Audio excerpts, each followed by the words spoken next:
Hallo al julle mooi mense, hoe gaan dit vandag met julle almal? Ek hoop dit gaan baie goed met elkeen van julle. My naam is Olga en welkom by my kanaal.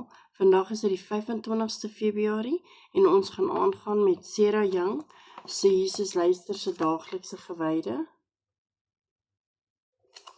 So kom ons spring in en kyk wat se versies ons vandag moet saam lees.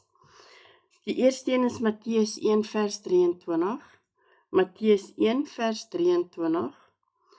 Dan sit Hebreërs 13 vers 8, Hebreërs 13 vers 8, dan Prediker 1 vers 2, Prediker 1 vers 2, en die laaste een vir vandag is Spreuke 3 vers 6, Spreuke 3 vers 6. So gaan haal julle Bybels en dan lees ons gou saam en ek kry julle aan die ander kant. Goed, nadat julle julle Bybels oop het by Matteus 1 vers 23, kom ons lees saam. Die maagd sal swanger word en 'n seun in die wêreld bring. En hulle sal hom Immanuel noem. Die naam beteken God by ons. Die tweede ene, Hebreërs 13 vers 8. Jesus Christus is gister en vandag dieselfde en tot in ewigheid. Dan die derde vers. Die derde vers vir vandag is Prediker 1 vers 2 en daarso staan: alles kom tot niks, sê die Prediker, tot niks. Dan die laaste vers vir vandag is Spreuke 3 vers 6 en hierso staan: ken hom in alles wat jy doen en hy sal jou die regte pad laat loop. Reg, dit was die Bybel. Kom ons sien wat sê Sarah Young in die boekie.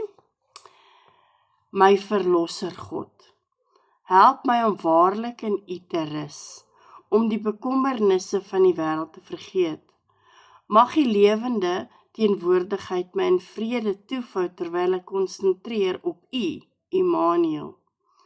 Ek vind troos in U ewige versekering om te weet U bly steeds dieselfde, gister, vandag en vir altyd. Partykeer leef ek te veel op die oppervlakte van die lewe en ek fokus op verskynsels wat voortdurend verander. As ek aanhoudend so leef, sal ek uiteindelik saam met Salomo wil sê alles is sinloos. Alles is sinloos, absoluut sinloos. Ek leer egter dat ek aan my lewensdae betekenis kan gee deur in samewerking met U te leef. Ek moet elke dag alleen saam met U begin, sodat ek die werklikheid van U teenwoordigheid kan ervaar. Wanneer ek tyd maak om op U en U woord te konsentreer, vra ek U om die pad tree vir my oop te maak. Wanneer ek opstaan na hierdie rustige tyd van sielsgeneesskap met U en my reis deur die nuwe dag aanpak, is ek bewus daarvan dat U saam met my gaan.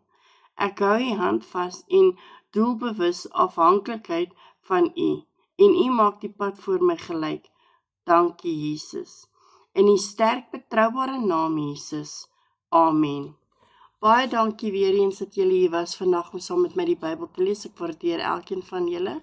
Onthou asseblief julle thumbs up en as julle nog nie subscribe het nie, druk asseblief die knoppie en help my kanaal groei. En julle almal weet by die tyd, almal het 'n bietjie liefde en Jesus nodig. Ek sien julle almal weer môre. Bye bye.